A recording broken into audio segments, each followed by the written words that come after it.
दोस्तों 10वीं पास सेवाओं के लिए काफी शानदार भर्ती आरबीआई में निकाला गया है, जो कि रिजर्व बैंक ऑफ इंडिया जो बैंक है वहां पर काम करने का आपको मौका दिया जा रहा है। और ये जो पद आपके होने वाले हैं ऑफिस अटेंडेंट के होने वाले हैं, जिसके लिए आवेदन प्रक्रिया ऑलरेडी स्टार्ट हुए हैं। इसका जो अंतिम तिथि है वो काफी नजदीक आ चुका है। काफी सारे ऐसे लोग हैं जो अभी तक इसका फॉर्म नहीं भरा है, क्योंकि फॉर्म भरने में कई प्रकार की उनको समस्या हो सकता है। उन तमाम समस्याओं का जो भी समाधान है मैं इस वीडियो में आपको बताऊंगा। कैसे फॉर्म को सबमिट करेंगे, सारी चीजें इस वीडियो में बताई जाएगी। वीडियो को आपको ध्यान पूर्वक देखना है। अगर आप 10वीं पास है तो इससे अच्छा मौका आपको नहीं होगा। और वीडियो को अभी तक लाइक नहीं किया तो लाइक कर दीजिए। चैनल पे नए हैं तो सब्सक्राइब जरूर कीजिए। इस प्रकार की जो भी अपडेट होगा ना आपको आगे भी मिलता रहेगा। आइए फिलहाल स्क्रीन पर चलते हैं, बताते हैं आरबीआई में जो ऑफिस अटेंडेंट की भर्ती निकाली गई है इसका फॉर्म कैसे भरना है।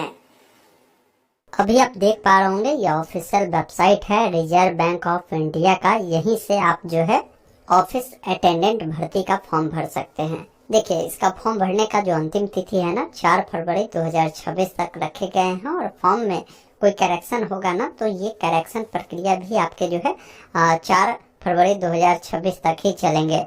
बाकी इसका लिंक मिलेगा कहाँ, तो गूगल में ऑनलाइन अपडेट एसटीएम लिखेंगे या वेबसाइट मिलेगा। लेटेस्ट जॉब में ही आपको यहाँ पर मिल जाएगा आरबीआई ऑफिस अटेंडेंट वैकेंसी, जहाँ पर सारी जानकारी इस भर्ती को लेकर बताई गई है, जिसको आप देख सकते हैं। और नीचे आएंगे ना तो डायरेक्ट आपको ऑनलाइन अप्लाई का लिंक मिलता है, आप इस पर क्लिक करेंगे। यहाँ पर आने के बाद एक ऑप्शन मिलता है click here for new registration, जिस पर आपको क्लिक करना है।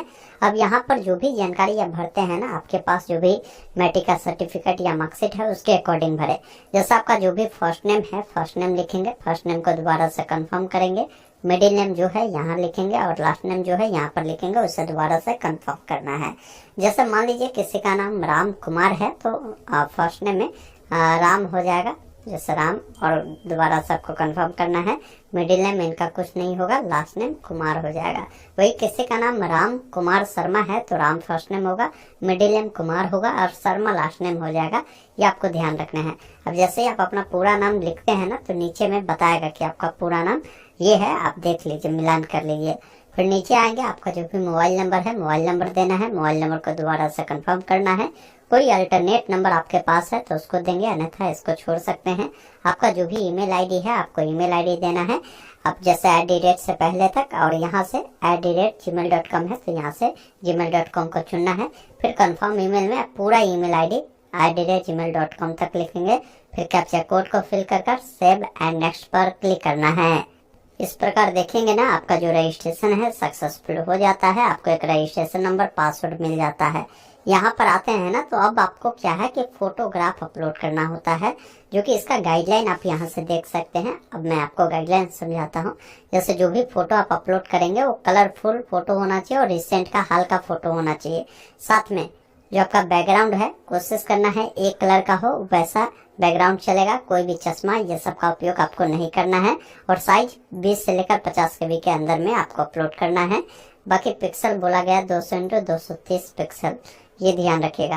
बाकी नीचे आएंगे ना तो आपको सिग्नेचर को लेकर भी जानकारी दिया है। लेफ्ट थंब इम्प्रेशन जो देना है उसको लेकर भी गाइडलाइन है, इसको एक बार आप जरूर देखिएगा। तो फोटो को अपलोड करने के लिए यहाँ से चूज फाइल पर आपको क्लिक करना है।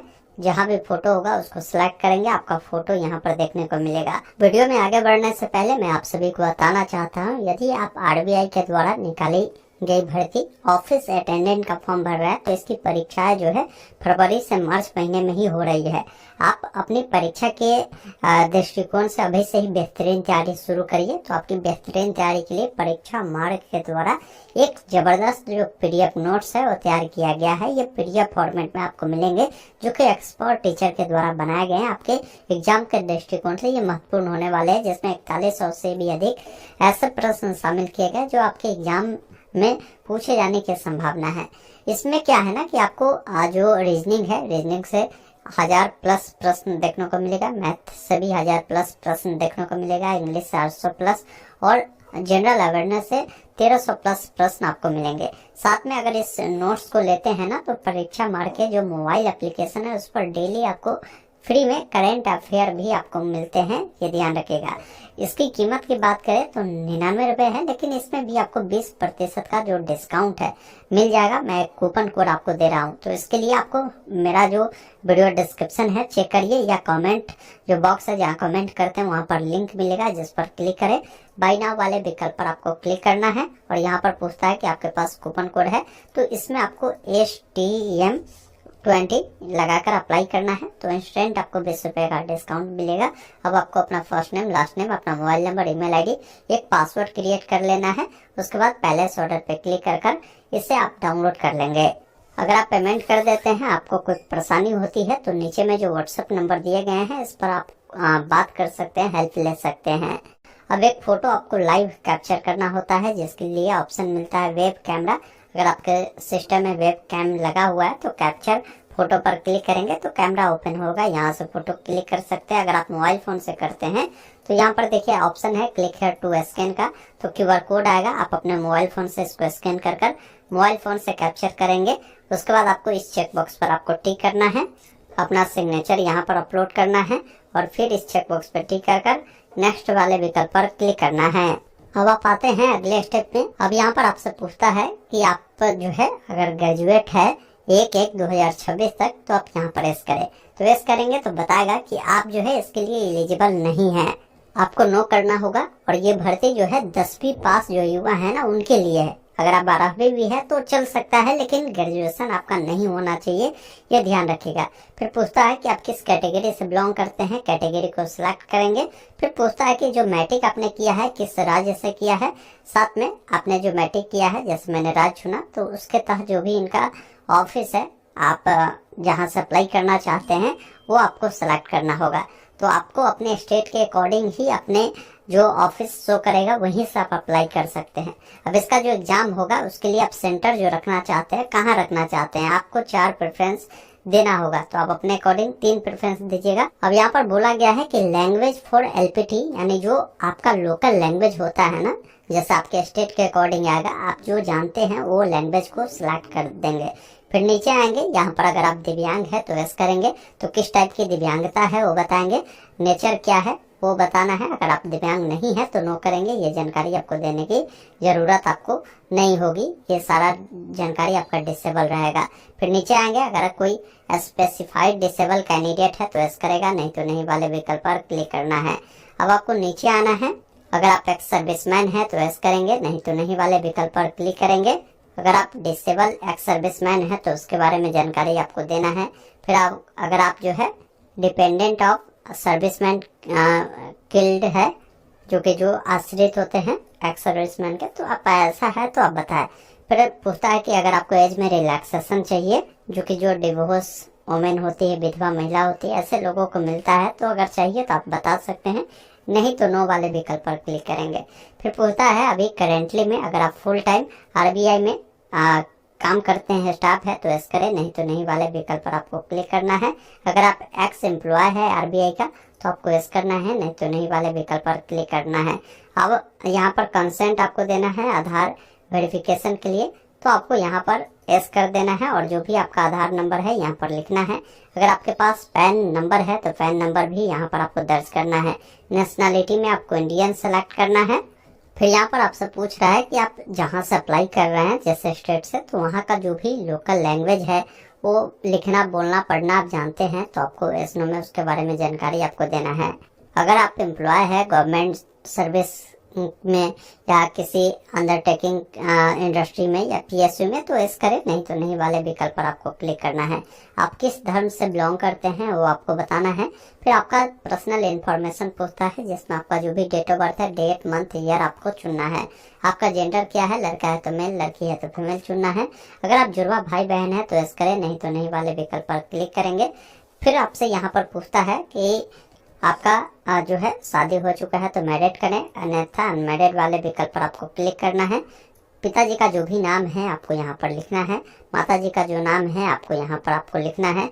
फिर आपका जो भी एड्रेस है वो एड्रेस लिखेंगे। एड्रेस 1 में विलेज, एड्रेस 2 में पोस्ट ऑफिस, एड्रेस 3 में पुलिस स्टेशन, डिस्ट्रिक्ट लिखना है, जो भी स्टेट है वो लिखना है और पिन कोड यहाँ पर देना है।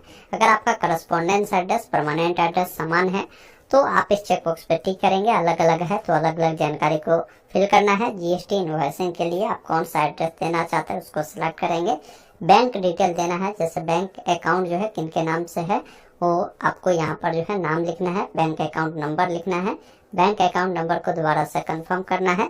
साथ में बैंक का नाम, ब्रांच का नाम आपको यहाँ पर लिखने की जरूरत होगी। आपका अकाउंट सेविंग है या करेंट है बताएंगे। आईएफएससी कोड आपको यहाँ पर बताना है और आप पर जो भी पेमेंट लगता है पेमेंट देखने को मिलता है। उसके बाद यहाँ पर एक ऑप्शन मिलता है वैलिडेट योर डिटेल, जिस पर पहले क्लिक करना है, फिर आपको सेव एंड नेक्स्ट पर क्लिक करना है। अब आते हैं आप अगले स्टेप में, जहाँ पर जो भी क्वालिफिकेशन आप पास आउट है ना उसके बारे में जानकारी देंगे। जैसे मैट्रिक आप पास आउट है तो मैट्रिक आपने कब पास किया है, पासिंग ईयर सबसे पहले बताएंगे। साथ में कौन सा मंथ है और कौन सा डेट है वो आपको बताना है। उसके बाद जो भी आपका परसेंटेज है ना वो आपको बताना है। आपका जो भी बोर्ड का नाम होगा ना, बोर्ड का आपको नाम लिखना है। जैसे बिहार बोर्ड वाले होंगे तो बीएसवी पटना, या आपका जो भी बोर्ड है बोर्ड का नाम लिखेंगे। आप कौन सा क्लास से पास आउट है, first division, second division, third division, वो बताएंगे। 12th जो आपने पास आउट किया है, 12th आपने किस स्ट्रीम से किया था, साइंस, कॉमर्स, आर्ट, वो आपको बताना है। 12th जो आपने पास किया है, कब पास किया है, पासिंग ईयर आपका जो भी है वो आपको बताना है। साथ में जो भी मंथ है, जो भी डेट है वो आपको यहाँ पर बताना है और आपका जो भी परसेंटेज है वो आपको यहाँ पर बताना है। साथ में जो भी बोर्ड आपका रहा होगा 12th का वो आपको बताना है और आपका जो भी क्लास है जैसे first division, second division, third division, वो आपको बताना है। उसके बाद यहाँ पर आएंगे ना तो आपसे पूछता है कि अगर प्रेजेंटली में अगर कहीं भी अगर काम किया है तो आपके पास वर्क एक्सपीरियंस होगा तो आप एस करेंगे, नहीं तो यहाँ पर नो वाले विकल्प पर क्लिक करना है। उसके बाद आपको बताना है कौन कौन लैंग्वेज आप जानते हैं। जैसे मान लीजिए अगर आप इंग्लिश जानते हैं तो यहाँ पर इंग्लिश लिखेंगे। इंग्लिश पढ़ना जानते हैं, लिखना जानते हैं, बोलना जानते हैं तो इस प्रकार से पर टिक करेंगे। अगर आप हिंदी जानते हैं तो लिखेंगे हिंदी। आप हिंदी पढ़ना जानते हैं, बोलना जानते हैं, लिखना जानते हैं तो इस प्रकार सभी पर आपको टिक करना है। और भी लैंग्वेज जानते हैं तो उसको भी आप लिख कर बता सकते हैं। उसके बाद वैलिडेट योर डिटेल पर क्लिक करना है। अब आपके सामने फॉर्म का प्रीव्यू आएगा। आप एक बार तमाम जानकारी को चेक करें, कहीं भी कुछ गलती है तो अभी बैक होकर उसको सुधार कर सकते हैं। सब कुछ सही है तो आई एग्री कर कंप्लीट रजिस्ट्रेशन वाले विकल्प पर क्लिक कर ओके वाले विकल्प पर क्लिक करना है और यहाँ पर फिर से ओके वाले विकल्प पर क्लिक करना है। अब यहाँ पर देखेंगे ना आपको लेफ्ट थंब इम्प्रेशन जो है अपलोड करना है। हेड राइटिंग डिक्लेरेशन भी आपको यहाँ पर अपलोड करना है। तो ये जो हेड राइटिंग डिक्लेरेशन है या लेफ्ट थंब इम्प्रेशन है तो इसका भी गाइडलाइन आपको यहाँ पर देखने को मिलता है। जैसे लेफ्ट थंब इम्प्रेशन के लिए यहाँ पर देखिए बोला गया है कि ये जो डायमेंशन होगा 140x60 होगा और साइज की बात करें तो 10 से लेकर 20 के बीच होगा, ये ध्यान रखिएगा। और ये सिग्नेचर 10 से 20 है, लेफ्ट थंब आपका 20 से लेकर 50 के में ये होने वाला है। अब जो है राइटिंग डिक्लेरेशन है उसमें जो आपको लिखना है ये मैटर है आई, इसके बाद आपको नाम लिखना है और ये पूरा किसी व्हाइट पेज पर जो है आपको लिखकर आपको इसे यहाँ पर अपलोड करने की जरूरत होगा। फिर यहाँ पर आपसे पूछता है कि अगर आप डिजी लॉकर से अपना डाटा फैच करना चाहते हैं तो यस करें, नहीं तो नहीं वाले विकल्प पर क्लिक करें। कैप्चा कोड को फिल कर सेव एंड नेक्स्ट पर क्लिक करना है। फिर यहाँ पर आपसे पूछेगा आप श्योर है सबमिट करना चाहते हैं तो ओके वाले विकल्प पर आप क्लिक करेंगे। अब यहाँ पर जो भी पेमेंट आप पर लगता है ना पेमेंट मिलता है देखने को। अब सिंपली इस कैप्चा कोड को फिल कर नीचे में एक ऑप्शन मिलता है सबमिट का, जिस पर क्लिक कर ओके वाले विकल्प पर क्लिक करना है। देखिए पेमेंट करने का मल्टीपल ऑप्शन है, debit card, credit card, net banking, UPI. आप जैसे भी पेमेंट करना चाहे, जैसे क्यूआर कोड से मैं करना है तो क्यूआर कोड को चुना, मैं पेमेंट पर क्लिक करेंगे। प्रोसीड विथ पेमेंट पर क्लिक करना है। आप क्यूआर कोड को स्कैन कर करना है तो इस पर क्लिक कर आप इसको स्कैन कर पेमेंट करेंगे और इसका प्रिंट आउट निकाल कर अपने पास सुरक्षित रख लेंगे।